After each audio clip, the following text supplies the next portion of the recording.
Hi everyone. তো আমাদের ঘোরা মোটামুটি শেষ, বাট বাড়িতে ফেরার আগে আমরা যেই জায়গাগুলো দেখিনি সেগুলো দেখতেই বেরিয়েছিলাম সকাল সকাল। তো হাঁটতে হাঁটতে আমরা প্রথমে এসেছিলাম ডাউহিলের এই চার্চটাতে, যেটা এখন তো মানে কিছুই হয় না, পরিত্যক্ত চার্চ হিসাবে আছে, এর ভেতরে তো ঢোকার অ্যালাউ নেই। চার্চ দেখার পরে আমরা চলে গেছিলাম ডাউহিল স্কুলে, বাট সকাল সকাল যাওয়ায় স্কুল বন্ধ ছিল। বাইরে থেকে একটু ফটো টটো তুললাম, তারপর চলে গেলাম নেক্সট জায়গায়। আমরা বেরিয়েছিলাম ওই 7টা নাগাদ। সকাল সকাল হাঁটতে এত ভালো লাগছিল এই পাহাড়ি রাস্তা দিয়ে যে কি বলবো।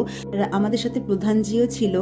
যাই হোক, এখানটায় ঘুরে আমরা চলে গেছিলাম আমাদের হোমস্টেতে। সেখান থেকে ব্রেকফাস্ট করে একেবারে আমরা বেরিয়ে যাচ্ছিলাম। বাট যাওয়ার আগে এই রাস্তাটায় আমরা এসেছিলাম, মানে আমরা যখন হাঁটতে বেরিয়েছিলাম তখন আমরা এসেছিলাম, এসে এত ভালো লেগেছে তাই ভাবলাম মাকে একবার এই রাস্তাটা দিয়ে ঘুরিয়ে আনি।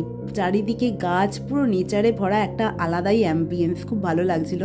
তো গাড়িতে উঠে গেছিলাম আর দেখতে দেখতে আমরা জলপাইগুড়িতে চলেও এসেছিলাম।